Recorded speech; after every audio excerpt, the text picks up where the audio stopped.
Custo de vida, emprego e desemprego, cesta básica, tarifas públicas, salário mínimo. Agora, na Brasil Atual, a análise do DIEESE. A participação de Fausto Augusto Júnior, diretor técnico do DIEESE. Bom dia, Fausto. Bom dia, Rafael. Bom dia a todos. Vamos lá, vamos falar sobre esse apagão do Amapá e também sobre os riscos da privatização dessas empresas públicas. Ontem o ministro Paulo Guedes, no seu chororô, reclamando que não havia conseguido privatizar nenhuma empresa. E a realidade impõe essa situação que a gente está acompanhando no Amapá. Desde o dia 3 de novembro, o estado às escuras, um apagão por conta da falta de manutenção dos transformadores da rede de geração de energia, enfim, de distribuição de energia, que não tem a manutenção adequada por uma empresa privada. Esse é um risco que pode ser extrapolado para todo o Brasil, caso a Eletrobras seja vendida, como é o desejo de Paulo Guedes. Sua avaliação, Fausto? Bem, Rafael, o que nós estamos vendo é mais um caso de como os processos de privatização no Brasil têm bastante problemas. E o que significa, né, como foi colocado até no comentário anterior, quando você sai de um monopólio público para um monopólio privado.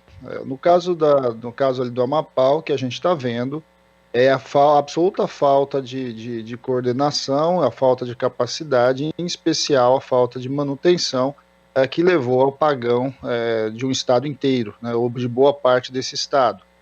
Vamos olhar ali um pouco os fatos que aconteceram, né? No setor elétrico é razoável, acontece inúmeros acidentes fazem parte, inclusive, do risco, né, calculado pelo setor, e por isso o setor trabalha com sistemas de redundância, ou seja, quando um raio, como foi o caso aparentemente, cai e causa, né, um problema ali no transformador, numa subestação, você tem um sistema paralelo que deveria ter entrado em operação e, ao entrar em operação, mantido o estado com energia. O que se viu foi que, ao ter o acidente, o sistema de redundância teve problemas, ou seja, não estava operando, e não estava operando por falta de manutenção, muito provavelmente, certamente as investigações vão apontar mais para frente direito o que está acontecendo ali, e o sistema não entrou em operação. E a pergunta que se faz, bem, e aí então a responsabilidade é de quem? A responsabilidade é da empresa, e nesse caso, inclusive, a subestação está sob a responsabilidade da empresa privada de origem espanhola, que deveria ter feito a manutenção, deveria ter colocado o sistema de redundância para operar, o que não aconteceu. E aí nos coloca em questão por que o sistema de redundância, por que o sistema não estava operando, e tudo indica que é problemas de falta de manutenção e falta de investimento. Algo que a gente já está vendo em diversas empresas empresas privadas, que depois que compram seus processos, depois dos processos de privatização, acabam reduzindo tanto o investimento, reduzindo a manutenção, deixando tudo trabalhar absolutamente no limite da rede, uma vez que ela precisa garantir as taxas de retorno para os seus acionistas. Isso a gente já viu, por exemplo, na discussão da Vale do Rio Doce. A Vale do Rio Doce, o que a gente viu com os incidentes da barragem, foi que você sabia da possibilidade, né, você tinha tudo indicava que você tinha problemas ali naquelas barragens, mas por conta de manter a taxa de lucro, manter os padrões ali dos balanços, você não fez o investimento necessário que devia se fazer. E agora a gente está vendo isso no Amapá. E aí o mais grave é que neste processo, então, quem teve que ser chamado para, de fato, voltar a ter iluminação e energia no estado, foi a empresa estatal, foi a Eletronorte, que é parte do grupo Eletrobras. Bem, e é esse grupo Eletrobras estatal que o governo pretende privatizar. Na verdade, desde 2016 vem essa discussão, desde ali do plano de privatização, inclusive a empresa de energia elétrica do Amapá está entre as empresas para ser privatizada, né? Ou seja, a outra parte, né, a empresa ali de geração de energia, e a gente se coloca a pergunta, então, até que ponto o modelo de privatização no setor elétrico, e não só no setor elétrico, mas em todo o processo aí de discussão da privatização, ele de fato funciona. E até que ponto, de fato, faz sentido essa discussão que tem sido feita e que o setor privado ele é mais eficiente do que o setor público, que se tenta vender a todo momento como se fosse a única saída para o Brasil. Bem, aí, Rafael, é bom a gente olhar com bastante cuidado. Quando a gente pensa em privatização, a gente sabe já há muito tempo que as grandes empresas do setor público passam a ser operadas por empresas públicas internacionais, né, que é o caso das empresas espanholas, das empresas italianas, das empresas chinesas, que querem entrar no mercado brasileiro, inclusive com essa característica. Agora, e aí cabe a nós nos perguntarmos em relação à população como um todo, como é que ela vê isso? Como é que ela vê o patrimônio público ser vendido, muitas vezes para uma outra empresa estatal de um outro país, em que basicamente o que busca-se ali é o retorno, é a taxa de lucro, com absoluta falta de controle dos órgãos gestores. A pergunta que se faz agora, Rafael, com relação ao Amapá, é quem vai pagar essa conta no final das contas? Não é só a manutenção. A manutenção a gente está vendo que a Eletronorte está fazendo. Muito provavelmente a gente espera, inclusive, que o mais rápido possível seja estabelecida energia elétrica na região. Agora, o prejuízo está dado, né? Você está quase uma semana sem energia elétrica, os comércios foram fechados, as famílias foram prejudicadas, as empresas em geral foram prejudicadas. E quem vai pagar essa conta? Quem estava errado nesse processo? A ANEEL, afinal de contas, a agência reguladora, não controla tudo isso? E aí isso nos coloca algumas perguntas em relação até que ponto a agência reguladora ela tem capacidade técnica de fato controlar as empresas estatais e principalmente em casos como esse, ou seja, casos de acidente, casos de incidente, ela ter mecanismos de atuação propriamente dita.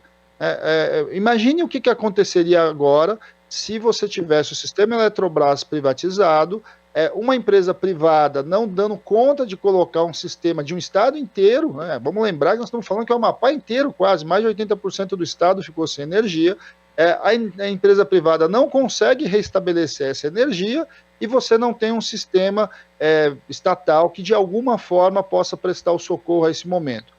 Nós já tivemos incidentes e diversos incidentes com relação a questões meteorológicas. Vamos lembrar do apagão da década de 80, logo no começo, no final da década de 80, começo dos anos 90, quando um desses acidentes aconteceram nas linhas de Itaipu. Mas o sistema ficou derrubado por cerca de 3 horas, Rafael.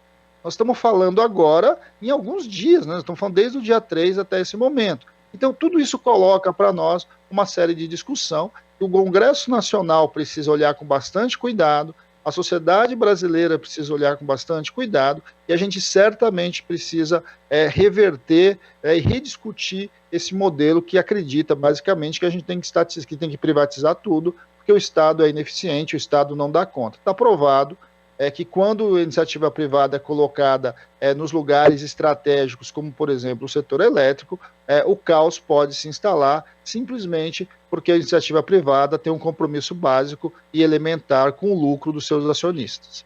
Fausto, o que aconteceu no Amapá ele pode servir também de alerta para uma outra situação que foi aprovada pelo Congresso Nacional, que foi a aprovação do marco do saneamento. E isso que aconteceu no Amapá, a gente pode, em alguma medida, também, daqui a algum tempo, ver no setor de saneamento básico, na distribuição de água e o tratamento dos dejetos, né?